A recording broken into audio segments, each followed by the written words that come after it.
In 1920s British India, railway workers were laying down tracks across the sun-baked plains.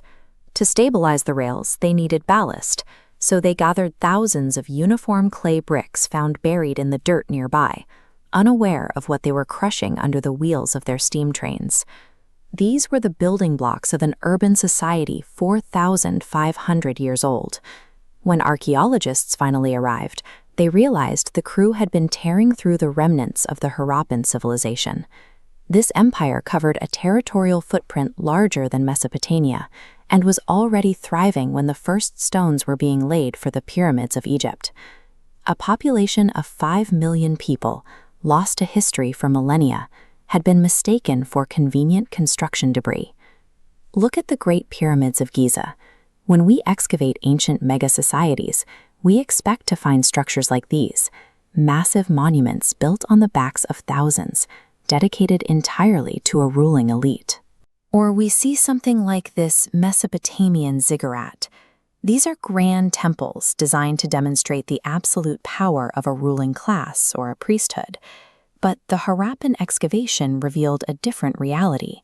There are no grand palaces here, there are no towering temples, and archaeologists have never found a single statue of a king. Curious, slightly slower pace.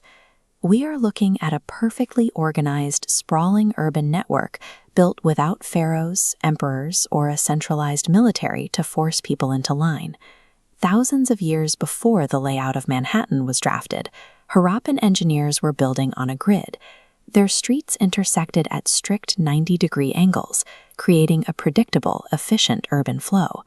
Their engineering prioritized the living over the dead. They spent their labor on indoor plumbing and waste management rather than stone tombs for royalty. A standard home featured baked bricks, a private well, and a dedicated bathing area.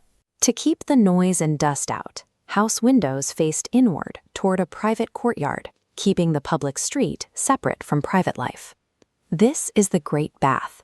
It is a massive, bitumen waterproofed brick pit located in the city of Mohenjo-daro. It served as a communal space for ritual purification, designed for the public rather than a secluded elite.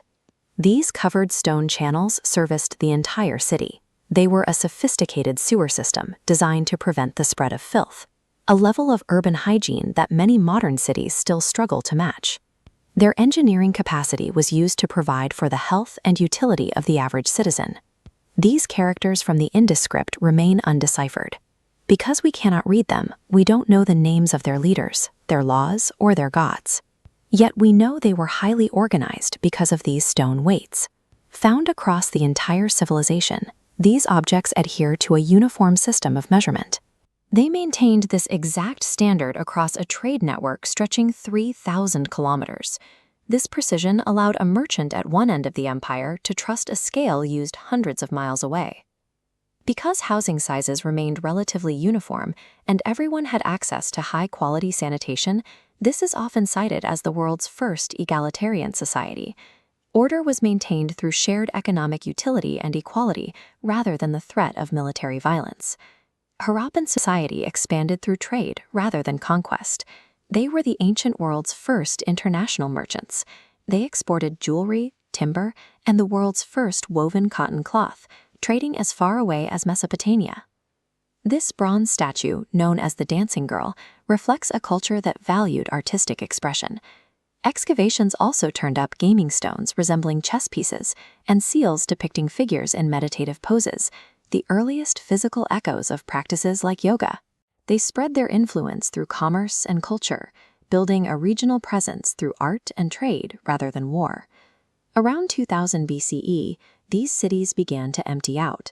Over several generations, the population slowly migrated away from the urban centers. The archaeological record shows no evidence of mass violence or widespread destruction. There was no invasion. Severe climate change shifted the monsoon patterns, causing the vital river systems to dwindle. Without water for their crops, the people embarked on a peaceful migration toward more fertile lands. This mass migration was not the end of the Harappans. A 2019 DNA study proved that their genetic lineage didn't disappear. It remains the foundational DNA for the people of modern South Asia. The practices found in their ruins continue today. When you wear cotton, when you play chess, or practice yoga, you are participating in a tradition that began in those brick-lined cities 4,500 years ago. We usually judge ancient greatness by the size of the tombs a society left behind. But the Harappans left behind something more durable, a living culture that prioritized utility and equality, and outlasted the monuments of every king.